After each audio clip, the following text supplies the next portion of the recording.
Good morning, dear students. We are going to learn the activities of teenagers period. Let's start the English workshop. Choose the correct alternatives and complete the given sentences. According to the poet, dash are bought by each new day. What bought by each new day? कौन सी चीज़ हर रोज़ सुबह में आप ला सकते हैं? New beginnings, new endings, नई शुरुआत या नया अख्तिताम। तो इसका आंसर क्या हो सकता है? इसका आंसर हो सकता है new beginnings. Next, we must decide to take the road which leads to dash, great success, great distress. We must decide to take the road which leads to, हमें तय करना है कि हमें जो रास्ता चुनना है जो हमें ले जाए ग्रेट डिस्ट्रेस, ग्रेट सक्सेस, यानी बहुत बड़ी नाकामी या बहुत बड़ी कामयाबी। क्या चूज़ करना चाहेंगे आप?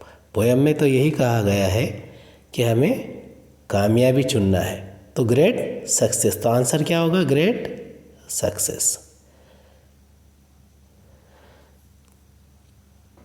The poet prays to the Lord to help him stand for what is dash, might or right.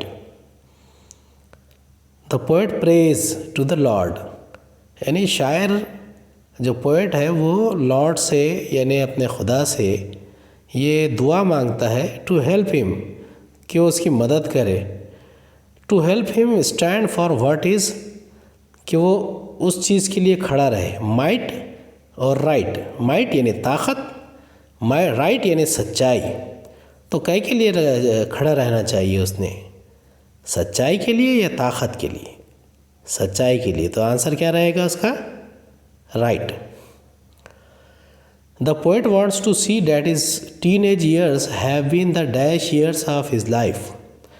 The poet wants to see that his teenage years, यानी जो पोएट है वो देखना चाहता है कि उसके टीनेज ईयर्स जो है वो कैसे रहें।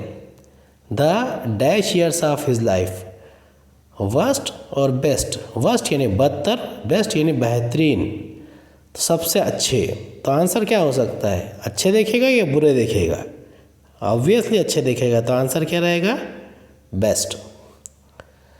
Next, find and right the pairs of rhyming words from the poem. अब ये एक्टिविटी आप बड़ी आसानी से कर सकते हैं। आपको मालूम है पोएम में पेयर्स ऑफ राइमिंग वर्ड्स कौन से हैं? जैसे कि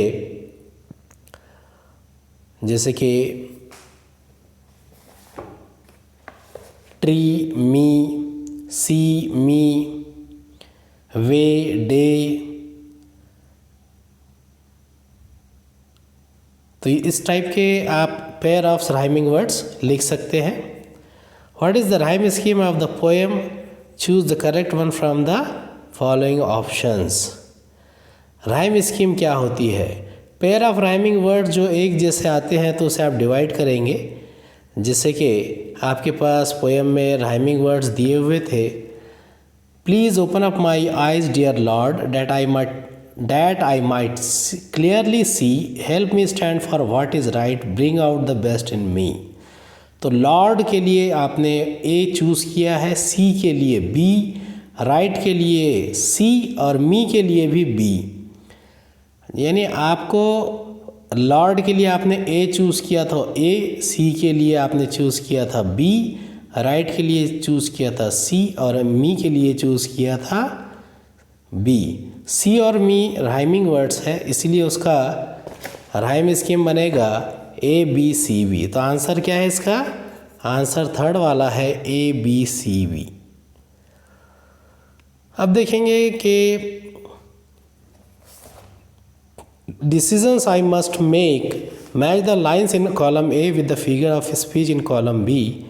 column A and column B, इसमें कॉलम ए में कुछ लाइन्स दिए हुए हैं और उसका फिगर ऑफ स्पीच जो है वो आपको कॉलम बी में दिया हुआ है। Decisions I must make, please open up my eyes dear Lord, travel down the darkened road, I can choose to take the road of life। अब इसमें यहाँ 4 राइम स्कीम दिए हुए हैं। पहला है अपोस्ट्रोफ। अपोस्ट्रोफ ये अपोस्ट्रोफ का मतलब क्या है? अपोस्ट्रोफ क्या है? ये अलामत हज़फ है या फिर अलामत इजाफ़त भी आप इसे कह सकते हैं, यानी इसमें कुछ इजाफ़ी अल्फाज आएंगे। उसके बाद में इन्वर्जन। इन्वर्जन यानी इसमें तरतीब बदल दी जाती है, ये सनत तख़लीब भी कहलाती है। अल्फाज का उलट जाना, इसे भी इन्वर्जन कहते हैं, यानी बेतरतीब अल्फाज को किसी लाइन में पेश कर देना, वो क्या है? इन्वर्जन है। उसके बाद एलिट्रेशन। एलिट्रेशन क्या है? एलिट्रेशन यानी सनत सरहरफी। सनत सरहरफी या फिर आप उसे कहेंगे सनत तजनीस। और metaphor, what is metaphor? Metaphor क्या होता है? इस्तिआरा।